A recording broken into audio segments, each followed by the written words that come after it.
let's get into this first topic here. And our first topic here today, boys, is we got our Moon Knight casting. And John and Rick, I don't know, I'm not the biggest Moon Knight fan, just like I'm not the biggest James Bond fan. So it's kind of in the same vein where I like it. I'm intrigued in the concept behind Moon Knight, but I by no means am I collecting all the runs of Moon Knight. You know what I mean? I think he's a cool character. I'm very excited to see him, on screen in some way. And the casting of Mr. Oscar Isaac here is incredible because I love Oscar Isaac as an actor. For sure. And I feel like if they're going to go, because there's been a numerous amount of iterations of the Moon Knight character, and if they go with what I believe is the most recent one, where he's kind of a crazy person with just multiple personalities and what have you, I think Oscar Isaac will be perfect for that. So I'm super intrigued to see if kind of what direction they're going to go. I'm also kind of curious to see what they're going to do with his suit, because his suit is all white. Well, that's what I knew him as. I don't know much about Moon Knight either, but I definitely know the look. Yeah, and I mean he essentially started out as like a glorified Batman ripoff, and he's since evolved over the years. And I think it's the most recent run that and it's going on. His most recent iteration, at least, it's when the multiple personalities came into play, and that has always intrigued me. I think that's a cool idea, and I don't know. So I'm looking forward to it. John, you're probably a little bit more well versed with Moon Knight. You got any thoughts on this?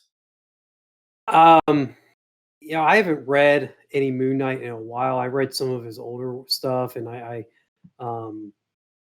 Warren Ellis did a Moon Knight run that I read that was pretty good. But yeah, I'm excited for it. I'm really curious. Like you said, he was for a long time such a Batman knockoff, and they had to find a way to kind of differentiate himself and differentiate the character. But he's also kind of like a street level character. He's not, he's more like if they had announced this as part of the Netflix series of shows, if Netflix had continued to produce shows with Marvel characters and he was in that vein, then I would have been like, okay, yeah, I can see where this fits within that. So without them having moved Daredevil over into the MCU, as well as Luke Cage and Jessica Jones and those in Iron Fist, I'm curious how they're going to work Moon Knight into it. If they're going to make him more of a, less of a street level character, or maybe they're just going to work that into the current MCU. So, I'm curious how they're going to fit this character in. Well, I feel like they have to have, at least I would go out on a limb of some sort and say that casting someone with the stature of and the talent of an Oscar Isaac makes me think they have more plans for him outside of the Disney Plus series. Like I would initially think, you know what I mean? Because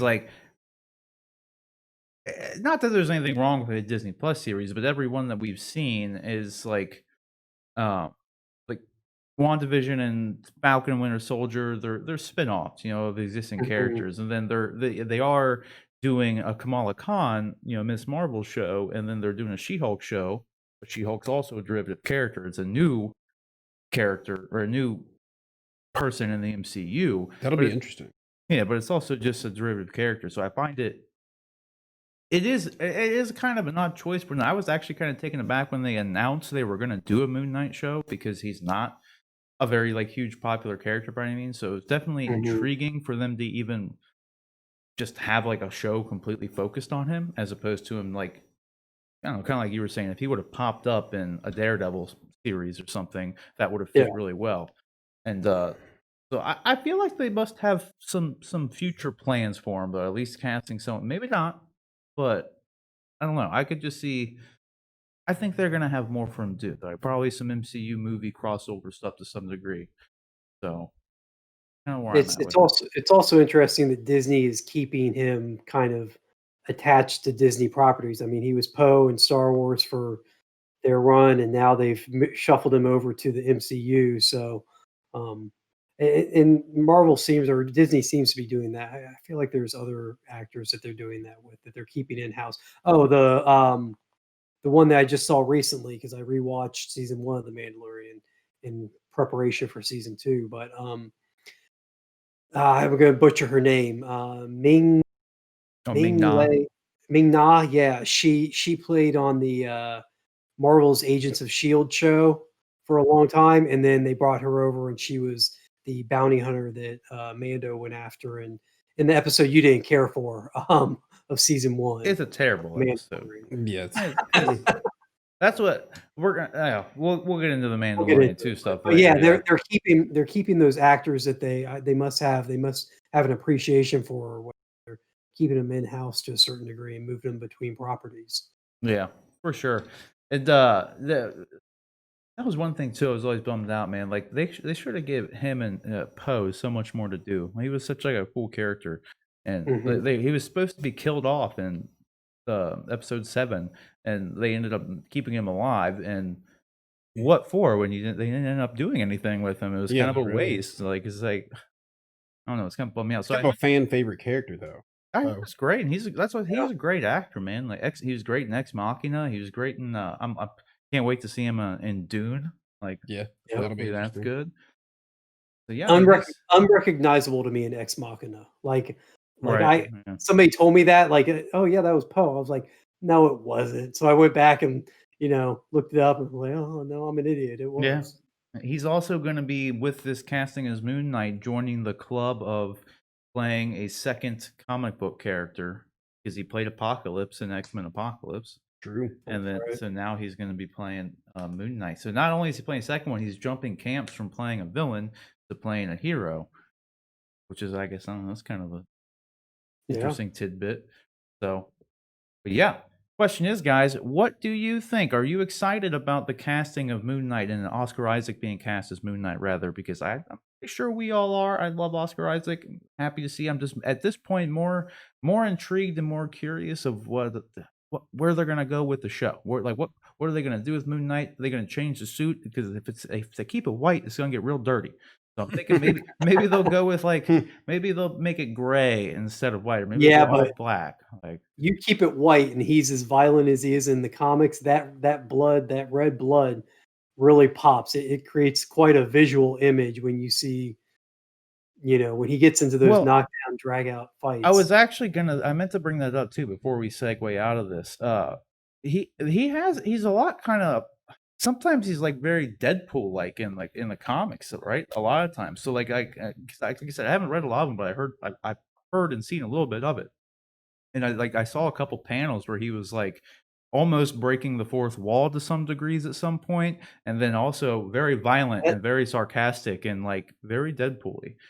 over the top violence is kind of one of his hallmarks. So I'm really curious how they're going to fit that in within the MCU.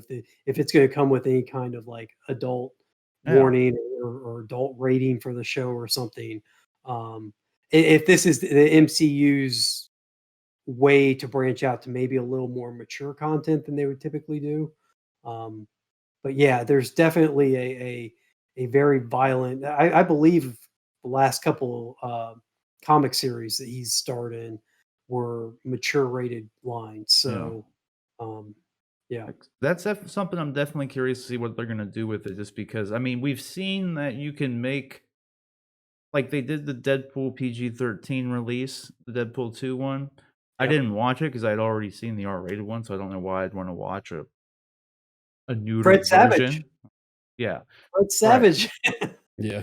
yeah, but I never watched it, but I heard like it was decent, but it wasn't. Yeah, At it the was same good. time, though, I don't want to see a PG-13 Deadpool movie because we've No. already had R-rated Deadpool movies. So you know Sure. what I mean. Now, if they since they're going to be introducing him, it was going to have to be PG-13 because it's going to be on Disney Plus. And they Disney explicitly wants Disney Plus, like they market the thing to be family friendly, and they want like that was their like Bob Iger's whole thing with it was like Disney Plus needs to be a place where parents can let their kids turn it on and not have to worry about anything on there being, too R-rated. Because if it's going to be R-rated or anything, they put it on Hulu. That's why they put all their FX shows on Hulu, like instead of bringing it into Disney Plus, because there's a ton of content that FX has that Disney could have just taken for themselves, but instead they combined all That's what they're using Hulu for, which makes more sense. But it does worry me with situations like this, because like What's going to Moon happen? Knight being as violent as he is and everything, would it be better for them to just put it on FX, release it independently, put it so it goes straight to Hulu, or do it on FX like Legion or something, like Legion was? Because like Legion ain't ever gonna pop up on Disney Plus. Like Yeah. Disney owns it, but it's on Hulu. So I don't know. Question is though, guys, again, what do you think about all this casting information and all this Moon Knight stuff coming out? Because I'm, in the end, I'm excited for it. Worried about the suit color because it'll get dirty, like I was saying, and then also the R-rated PG-13 kind of thing. It has me a little bit worried because, like I said, with it being on Disney Plus, I mean, there's no way it's gonna be bloody, gory, and violent. So we'll just have to stay tuned and see what kind of direction they're gonna go. But just let us know what you guys think down in the comment section below.